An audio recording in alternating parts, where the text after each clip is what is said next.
Most riders will tell you that the highway is the most dangerous place to ride. You're surrounded by fast moving traffic, big trucks, and drivers who barely check their mirrors. But the truth is, the highway isn't where most riders crash.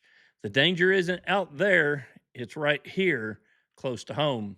Statistically, most motorcycle crashes happen within just a few miles of where the rider lives. And it's not the road, it's the mindset of the rider.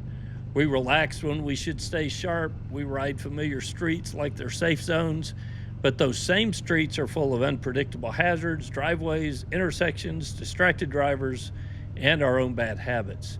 So today on MCrider, we'll look at the most dangerous place to ride. It isn't where you think it is. We'll talk about why crashes often happen near home, how complacency creeps in, and what I call the arrival problem, and how fatigue plays a huge role in those last few miles before you park the bike. Because riding safe isn't about avoiding the highway, it's about keeping your focus sharp all the way home. So let's start with the numbers because they tell the story better than my opinion does.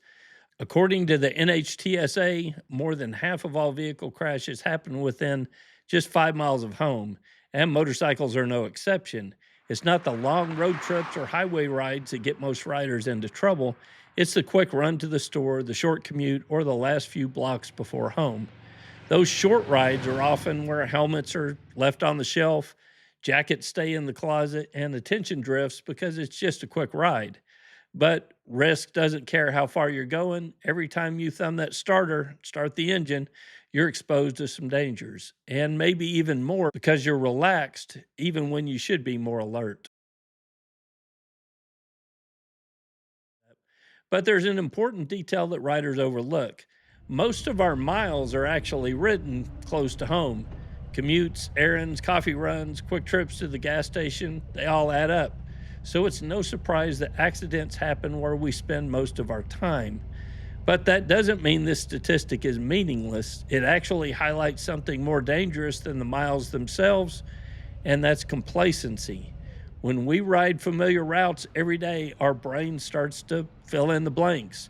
We stop noticing the small details because we think we already know what's coming next. That's when we miss the new construction zone, the neighbor backing out of the driveway, or the car that didn't stop at the stop sign this time. Complacency is the silent enemy of every rider. The better we know the road, the easier it becomes to ride on autopilot. And when your attention drops, even for a moment, all it takes is an unexpected variable to turn an ordinary ride into a bad day. So, yes, most crashes happen close to home, partly because that's where we ride most often. But the real danger isn't your location, it's the mindset that says, I've done this ride 1,000 times before. Once you know a route by heart, your brain stops working as hard. The stop signs, the curves, the intersections all blur into a routine. You stop searching for new information because you've already built a mental map, and that's where the risk grows quietly. Psychologists recognize this phenomenon. It's when the repeated task becomes so familiar that the conscious brain checks out and the subconscious takes over. That's great when you're brushing your teeth, but when you're balancing on two contact patches the size of credit cards, it's not so good. On familiar roads, you tend to predict what will happen instead of observing what is happening. You assume that the intersection will always be clear, the dog will always stay in the yard, and the same cars will behave in the same exact way. But traffic is fluid, and every ride is a new mix of conditions and people. So, how do you fight complacency? Well, first, treat every ride like a training ride. Consciously scan over details that you've never noticed before: a new mailbox, a faded sign, a different road surface. That mental engagement keeps your brain in active mode. You're not just riding the road, you're reading it. The key isn't to fear familiar roads, it's to retrain your brain to stay conscious even when the route feels easy, because the moment you think you already know what's ahead, you stop paying attention to what is actually ahead. There's a subtle shift that happens near the end of almost every ride. You're only a few minutes from home, and your brain decides the job is done. You start thinking about dinner, your next task, where you're going to park the motorcycle. The problem is you've arrived mentally, but not physically. I call this the arrival problem. It's when focus fades just before the ride is actually over. Your eyes stop scanning and your hands loosen up and your awareness narrows. That's when riders miss the car backing out of the driveway, a child chasing a ball, or a patch of gravel at that last corner. The mindset doesn't just appear out of nowhere. It's part of how the human brain conserves energy. When we complete a task repeatedly, our focus peaks early and fades near the end. The trick is to train yourself to push back against that instinct. So here's the simple mental cue I use. The ride isn't over until the key is off and the kickstand is down. That single thought keeps you engaged all the way through the last intersection, the last turn, and into your driveway. Because the end of the ride is when most people relax, and that's exactly when you need your best focus. The end of a long ride can be the most deceptive stretch of all. You've been on your bike for hours, your concentration has been steady, and as you roll into familiar streets, fatigue starts to whisper, well, you can relax now. Well, that's when reaction slows, vision narrows, and small mistakes turn into big problems. Fatigue doesn't always look like exhaustion.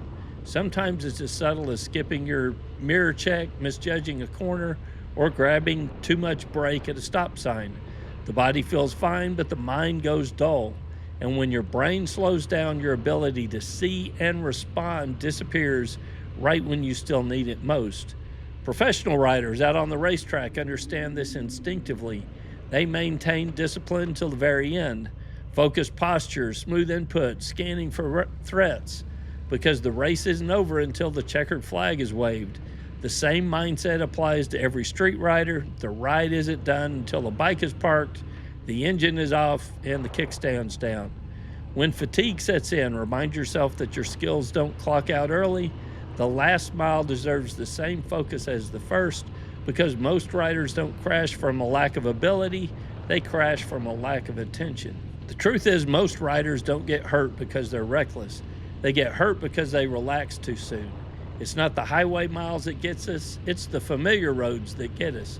The short trips, the last blocks, the moments when we stop paying attention before the ride is actually over. So make it a habit to stay engaged until the very end. Treat every ride like training. Keep your mind sharp, your eyes scanning, and your focus active until the key is off. If you want some tools to help you build that kind of discipline, check out my 3 books. I've got an MCrider field guide that will sharpen your control and confidence with real-world parking lot drills. I've got a road strategy book that goes deep into the mental side of riding, your vision, your positioning, predicting dangers out on the road before it happens. And the motorcycle maintenance logbook helps you stay safe before you even leave your garage. All 3 of these books can be found on these links right here below. You can find them, buy them directly from me, or you can find them on Amazon. Because motorcycle safety isn't just about how you ride, it's also how you think. Till next week, guys, it's Kev with MCrider, and I'll see you on the road. If you enjoyed this video, please consider becoming a member of MCrider. You get access to the forums and the field guide and a whole lot more. All the details can be found at mcrider.com/member.